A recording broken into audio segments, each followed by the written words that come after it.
Hi മുത്തുപണ്ണേ. അപ്പോൾ പുതിയൊരു cinema ന്യൂസിലേക്ക് സ്വാഗതം.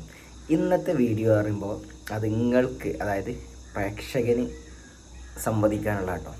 അതായത് നിങ്ങളുടെ അഭിപ്രായം, ഞാൻ പറയുന്നതിനോട് നിങ്ങൾ എത്രത്തോളം യോജിക്കുന്നുണ്ട് എന്നതിൻ്റെ ഒരു അഭിപ്രായത്തിൽ നിങ്ങളുടെ അഭിപ്രായം ഓരോരുത്തരും കമൻ്റായിട്ട് അറിയിക്കാം. അപ്പോൾ നമുക്കറിയാം, മമ്മൂക്കയുടെ ഈ പാട്രിയോട്ട് എന്ന സിനിമ മലയാളത്തിലെ ഏറ്റവും വലിയൊരു ബഡ്ജറ്റ് ചിത്രമാണ്. പക്ഷേ അതൊരു 100 കോടി ഇപ്പോഴും ആയിട്ടില്ല. 100 കോടിയിലോട്ട് ഇങ്ങനെ അടുക്കണുള്ളൂ. ഇതിൻ്റെ മെയിൻ ഒരു റീസൺ ഒരുപാട് എന്താ പറയുക, സിനിമ തകർക്കാൻ വേണ്ടി ഒരുപാട് ആളുകൾ ശ്രമിച്ചു. എന്നാലും സിനിമയ്ക്ക് എവിടെയാണ് പാളിച്ച സംഭവിച്ചത്? കാരണം സിനിമ നല്ലൊരു സിനിമയാണ്, നല്ലൊരു പ്ലോട്ടാണ്, നല്ല രീതിയിൽ ആ സിനിമ എക്സിക്യൂട്ട് ചെയ്തത്. മമ്മൂക്ക, ലാലേട്ടനൊക്കെ നല്ല രീതിയിൽ അഭിനയിക്കുകയും ചെയ്തു. ഒരു പ്രശ്നമില്ല. പക്ഷേ 3 മണിക്കൂറുണ്ട്, എന്തായാലും ഒരു ചെറിയ സ്ലോ ബേസ്, അതൊന്നും ഒരു പ്രശ്നമല്ല. പക്ഷെ ചില ആളുകൾ അതിനെ തകർക്കാൻ നോക്കി.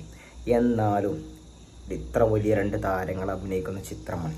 അപ്പോൾ നല്ല രീതിയിൽ മാർക്കറ്റ് ചെയ്തിരുന്നെങ്കിൽ മിനിമം ഒരു 3-4 ദിവസത്തിന് 100 കോടി അടിക്കാൻ പറ്റിയ ചിത്രമായിരുന്നു പാട്രിയോട്ട്.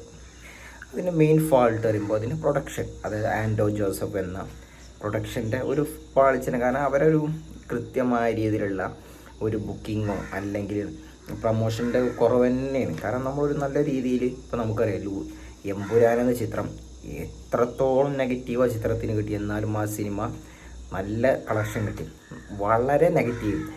വളരെ മോശം നെഗറ്റീവ് കിട്ടി.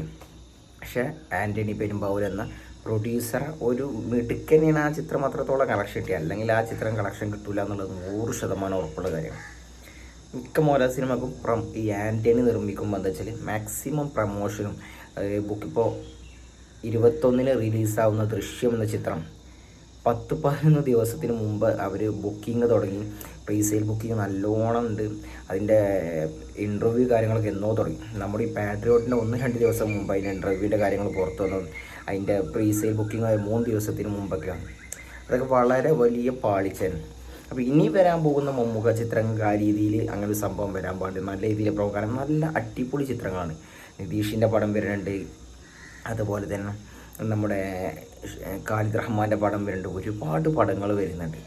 നല്ല രീതിയിലുള്ള മാസ് ലെവലുള്ള, കോമഡി ലെവലുള്ള നല്ല രീതിയിൽ അടിപൊളി തിയേറ്ററിക്കൽ മൂവീസ് വരുന്നത്. അപ്പോൾ ഇനി അടുത്തതായി മമ്മൂക്ക അഭിനയിക്കാൻ പോകുന്ന പടം എന്ന് പറയുമ്പോൾ നമ്മുടെ നിതീഷ് സഹദേവൻ്റെ മൂവിനെ, അതിൻ്റെ വീഡിയോ ഇന്നലെ ഇട്ടിട്ടുണ്ട്. അപ്പോൾ ആ ചിത്രം മമ്മൂട്ടി കമ്പനിയുടെ ബാനറിൽ മമ്മൂക്കനെയാണ് നിർമ്മിക്കുന്നത്. ഞാൻ നിങ്ങളോട് ചോദിക്കുക, അപ്പോൾ എൻ്റെ മനസ്സിൽ ഞാനൊരു 6 പ്രൊഡക്ഷൻ കമ്പനികൾ പറയാം. നിങ്ങൾക്ക് ഈ വരുന്ന നിതീഷിൻ്റെ മൂവി ഏത് പ്രൊഡക്ഷൻ കമ്പനി നിർമ്മിക്കാനാണ് ആഗ്രഹം?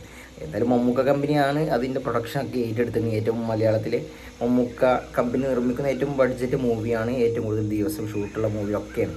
പക്ഷെ നിങ്ങൾക്ക്, ഇപ്പോൾ ഞാൻ പറയുന്നതിൽ നിങ്ങൾക്ക് ഏറ്റവും കൂടുതൽ അനുയോജ്യൻ ആരെ പ്രൊഡക്ഷൻ ചെയ്താലാണ് ഈ സിനിമ ഒന്നുകൂടി വലിയ രീതിയിൽ മാർക്കറ്റ് ചെയ്യാൻ പറ്റുക, വലിയ രീതിയിൽ നമുക്ക് ആളുകളുടെ ഇടയിൽ എത്താൻ പറ്റുക? നിങ്ങളൊന്ന് കമൻറ്റ് ചെയ്യണം.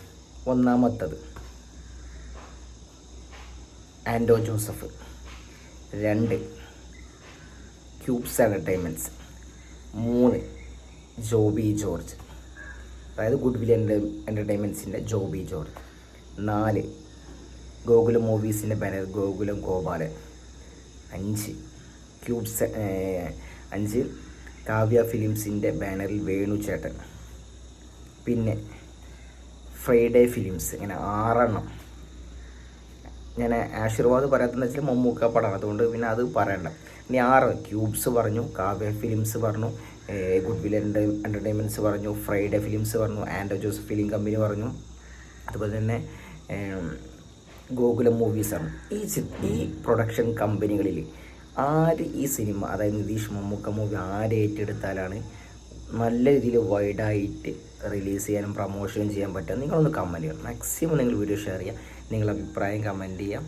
എൻ്റെ പേഴ്സണലി എനിക്ക് ക്യൂബ്സും അതുപോലെ തന്നെ കാവ്യ ഫിലിംസ് അല്ല എങ്കിൽ ഗോകുലം മൂവീസ്, ഈ 3 ടീം എടുത്താൽ ഒന്നുകൂടെ ബെറ്ററാവും. വലിയ രീതിയിലുള്ള ഒരു മാർക്കറ്റിംഗ് കിട്ടുന്ന എനിക്കൊരു പേഴ്സണലി ക്യൂബ്സാണ് എൻ്റെ ഫസ്റ്റ് ചോയ്സ്. അതിനുശേഷം വരുന്ന ഗോകുലം മൂവീസാണ്.